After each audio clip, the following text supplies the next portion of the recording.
better how to raise your vibration and understand that everything that you're going through in this life is just a mental station. So let's unpack a few things that help us renegotiate these parameters of life of which we're living in. Number one, you see that everyone communicates through you. Let's talk about that for a second. A lot of us walk around thinking that things are happening to us, that that person said something about me, that that person doesn't like me, when in reality, what we are usually generating when we have that kind of currency, that negative currency with other people, is an understanding of self. We're seeing that there's something in that individual that we want to die in ourselves that we see in them. And the same thing happens vice versa. Vice versa, when you are engaging with people, when you're having conversations with people, or if somebody's projecting some kind of thing towards you, whether that's, I don't like the way you smell, I don't like the way you dress, so those feelings that you get inside of you, those feelings that you feel other people may be doing towards you are just manifestations of something that they want to kill inside of themselves.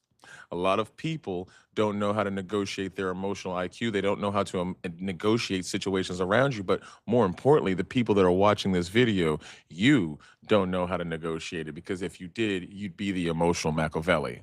And what does the emotional Machiavelli really mean? The emotional Machiavelli really expresses that when you understand that you have the Teflon, you have the ability to see things without an emotional response, to not be reactive, to engage your life instead of being reactive to every stimuli that somebody gives you, to think that these things are happening to you and allowing your energy to custom go and navigate things and flow that make you not in your highest vibration. A lot of us stop the things that we're doing. We're on a path, we go in a certain direction, and we get derailed by the projections that other people may send our way, that they don't even care about you. They're caring about killing something in themselves. They don't like that insight that they felt about what you presented to their reality. So they're saying something, accosting you with words, accosting you with actions, potty positioning, because they don't like that thing in themselves and they want it dead as well. This happens in the workplace all the time. That's why it's so important in work, in business, in negotiation. We don't take anything personally.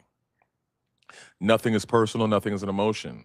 Nothing in business is emotion. When you look at the facts and you're able to distill all of the facts, the logic, the things that are actually happening versus the things that you're perceiving, you get more receiving end on your negotiations, the compensations, the manifestations and the realizations of the things that you're going to be putting inside of your life pattern. When we get there, that's where success rises. Success is a vibration, it's an emanation, it's a wave pattern, it's a flow that you live within. When you understand that you're living inside of a certain frequency, and when you raise that frequency, all you do is start killing lower vibrational distractions from getting you off of your path.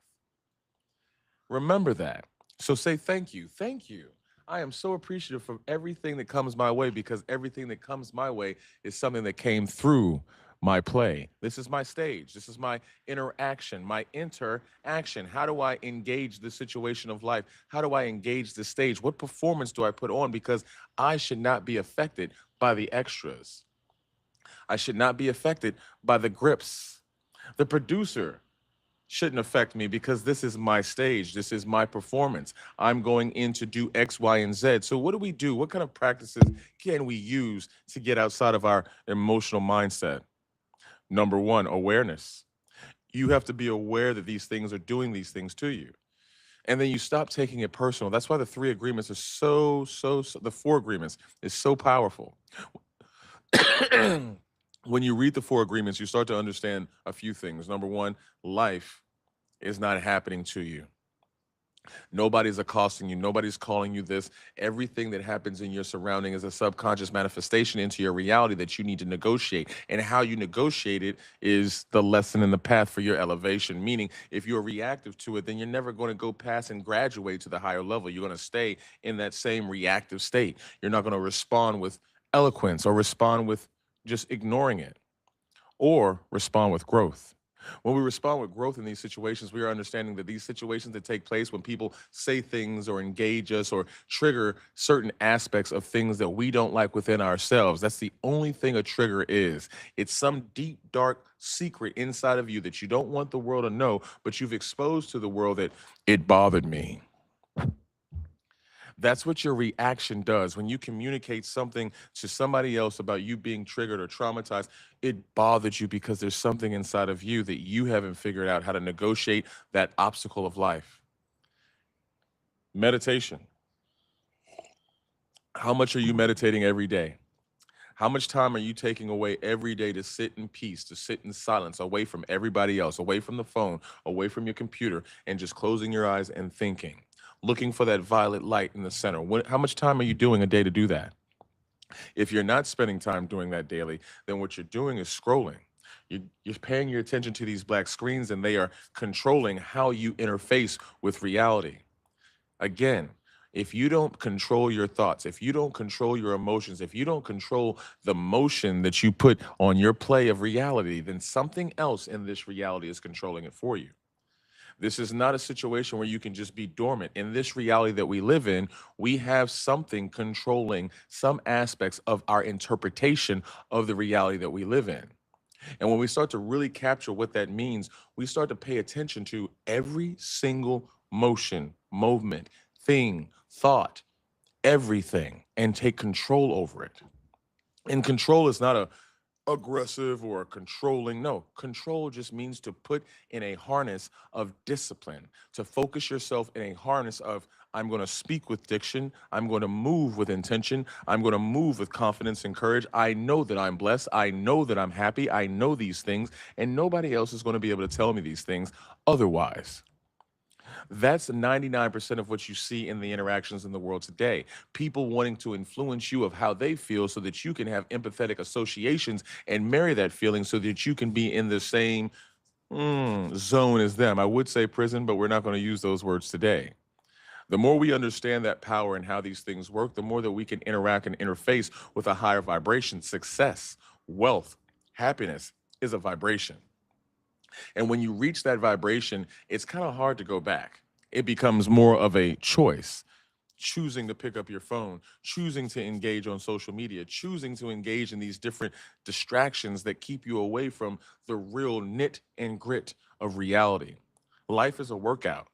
Life is really just exercising of muscles that you may have metaphysically, energetically, or physically. And when you're energetically working out daily, when you are energetically working your metaphysical muscles, you're starting to understand how superior you are to the lower vibration of yourself, not to anybody else, because the war is within. There is no war external to you. The war is within. These wars that you see out here with people are passing away, those are internal wars of people's egos. And we were able to negotiate and navigate through understanding how these wars work. We're able to navigate and negotiate how to be better versions of ourselves, how to negotiate and navigate different vibrations and maintain that vibration. You have to let somebody take your joy away. You have to allow somebody to take away your freedom. You have to allow it. Slavery is a choice. And what is slavery? It's you confining yourself to a certain belief system that somebody else has imposed upon you, period. So are there people in slavery today? Absolutely. I'm a Democrat. I'm a Republican. I'm this. I'm that. All of the I ams that are associating with the physical bodysuit are forms of slavery in chains. You have to free yourself and identify as your spiritual self and understand that you are a spiritual being having a human experience. And when you understand that, you move through a different frequency and vibration and pattern. You start walking through the walls of illusion, walking through the walls of these different distractions. You start walking through your light. I pray that you're picking up what's being put down and you're dissecting the words that are being profoundly displayed into your earth bodysuit system. This is just a wake up call for your earth bodysuit system to reboot and realign with who you truly are. Who are you truly? You're not the color of your skin. You're not the background. You're not your child. You're not your mother. You're not any of these things. You are a spiritual being having a human experience. And the decisions that you make on how you navigate this experience is also going to give you the ability to see and perceive the reality around you. If you can't perceive the success, if you can't perceive the happiness, if you can't perceive the freedom, then you'll always be confined by a system that wants to take it from you. This is the most important message that I've sent all this time doing lives. That's how you take the power back. Your power is in your ability to perceive and receive the power that you have within you through meditation. The law of correspondence says, as it is inside, so it is outside. So if you're working out your physical body, externally, you're going to have a confidence about you that is going to resonate with those around you. Work out, meditate. And when I say work out, I'm definitely not talking about taking drugs or stimulants or things to enhance your performance. I'm saying work, move, exercise, flex. As you flex your body, so you flex your mind. As you flex your body, you start to flex your perspective of the things around you. I hope you're understanding that a lot of this, if not all of it, is mental. All of this is mental.